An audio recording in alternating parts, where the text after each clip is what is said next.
എല്ലാവർക്കും വളരെ ഉപകാരപ്രദമായിട്ടൊരു വീഡിയോയുമായിട്ടാണ് clear facts എന്ന് വന്നിട്ടുള്ളത്. KSRTC ബസ്സുകളിൽ കൺസെഷൻ ടിക്കറ്റ് ലഭിക്കുന്നതിനായിട്ട് വിദ്യാർത്ഥികൾക്ക് ഇനി ഡിപ്പോയിൽ പോയി ക്യൂ നിൽക്കേണ്ട ആവശ്യമില്ല. അപ്പോൾ അത് എങ്ങനെ ചെയ്യുന്നു എന്നുള്ളൊരു വീഡിയോ ആണിത്. വീഡിയോ ആദ്യമായിട്ട് കാണുന്നവരാണെങ്കിൽ ജസ്റ്റ് ഒന്ന് സബ്സ്ക്രൈബ് ചെയ്തേക്കണേ. വീഡിയോ ഇഷ്ടപ്പെടുകയാണെങ്കിൽ ലൈക്ക് ചെയ്യുക, ഷെയർ ചെയ്യുക, കമൻറ്റ് ചെയ്യുക. ഓൺലൈനായിട്ട് അപേക്ഷ നൽകി നിശ്ചിത ഫീസ് ഒടുക്കിയാൽ എന്ന് കൺസെഷൻ കിട്ടുമെന്ന് മറുപടി നമ്മുടെ ഫോണിൽ മെസ്സേജായിട്ട് വരും. ആ ദിവസം പറയുന്ന സമയത്ത് ഡിപ്പോയിൽ പോയാൽ നമുക്ക് കൺസെഷൻ ലഭിക്കും. ആദ്യമായി ഈ അപേക്ഷ നൽകുന്നതിന് എന്തൊക്കെ രേഖകളാണ് വേണ്ടതെന്ന് നോക്കാം. സർക്കാർ, എയ്ഡഡ്, സ്റ്റേറ്റ് അൺഎയ്ഡഡ്, കേന്ദ്രീയ വിദ്യാലയ, സ്പെഷ്യൽ ഏബിൾഡ് വിദ്യാർത്ഥികൾ എന്നിങ്ങനെ കുട്ടികൾ പഠിക്കുന്ന വിദ്യാഭ്യാസ സ്ഥാപനങ്ങളിലെ കുട്ടികൾ ഫോട്ടോയും അവരുടെ ആധാർ കാർഡും സ്കൂൾ ഐഡൻറ്റിറ്റി കാർഡും ഫോം 1 അപ്ലൈ ചെയ്യുന്നതിനായിട്ട് കൊടുക്കേണ്ടത്. CBSE, ICSE സിലബസ് സ്കൂളിലെ കുട്ടികളാണെങ്കിൽ ഫോട്ടോയും ആധാർ കാർഡും അവരുടെ സ്കൂൾ ID കാർഡും പിന്നെ റേഷൻ കാർഡ്, ഈ ഫോം 1 എന്ന് പറയുന്ന ഫോമും കൊടുക്കേണ്ടി വരും. പിന്നെ BPLന് ഫ്രീ കൺസെഷനാണ്. APL കുട്ടികൾക്ക് 30%, 30% കൺസെഷൻ മാത്രമേ കിട്ടത്തുള്ളൂ. പിന്നെ കോളേജ് സ്റ്റുഡൻസ് ആണെങ്കിൽ സർക്കാർ അല്ലെങ്കിൽ എയ്ഡഡ് കോളേജിലെ കുട്ടികളാണെങ്കിൽ അവർക്ക് ഫോട്ടോയും Aadhaar card, college ID card, ration card, പിന്നെ ഒരു സെൽഫ് ഡിക്ലറേഷൻ ഫോം ഉണ്ട്. APL കുട്ടികളാണെങ്കിൽ അവർക്കൊരു സെൽഫ് ഡിക്ലറേഷൻ ഫോമും കൂടെ ഉണ്ട്. പിന്നെ ഫോം 1 എന്ന് പറയുന്ന ഫോമും അപ്ലോഡ് ചെയ്യണം. ഇൻകം ടാക്സ് അടയ്ക്കുന്ന മാതാപിതാക്കളുടെ മക്കൾക്കാണെങ്കിൽ അവർക്ക് 30% കൺസെഷൻ മാത്രമേ കിട്ടത്തുള്ളൂ. അൺഎയ്ഡഡ് കോളേജിലെ കുട്ടികളാണെങ്കിൽ അവർക്ക് ഈ സെൽഫ് ഡിക്ലറേഷൻ ഫോം ഇല്ല. ഫോട്ടോയും ആധാർ കാർഡും കോളേജ് ID കാർഡും റേഷൻ കാർഡും ഫോം 1 മാത്രം അപ്ലോഡ് ചെയ്താൽ മതി.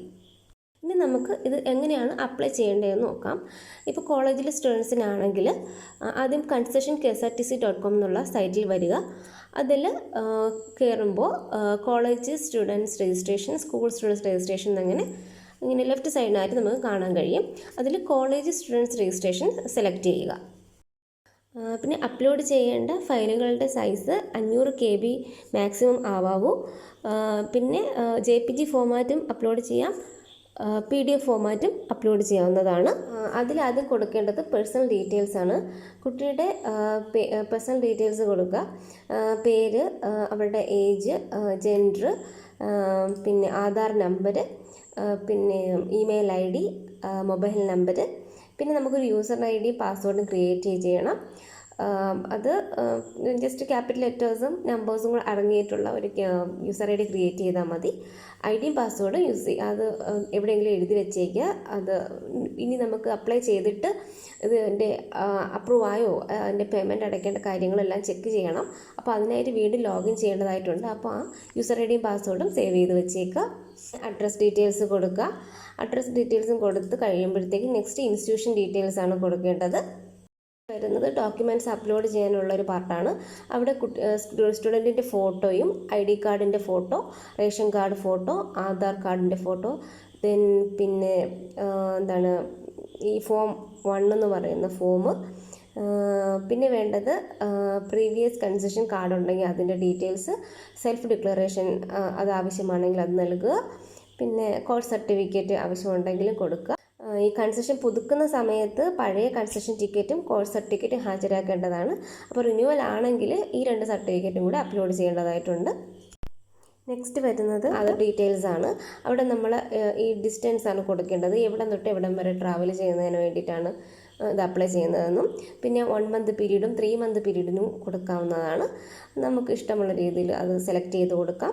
പിന്നെ ഏതാണ് നമുക്ക് ഏറ്റവും അടുത്ത ഡിപ്പോ ഏതാണ് അതിൻ്റെ ഡീറ്റെയിൽസ് കൊടുക്കുക. എന്തെങ്കിലും റിമാർക്സ് ഉണ്ടെങ്കിൽ അതും കൊടുക്കാം.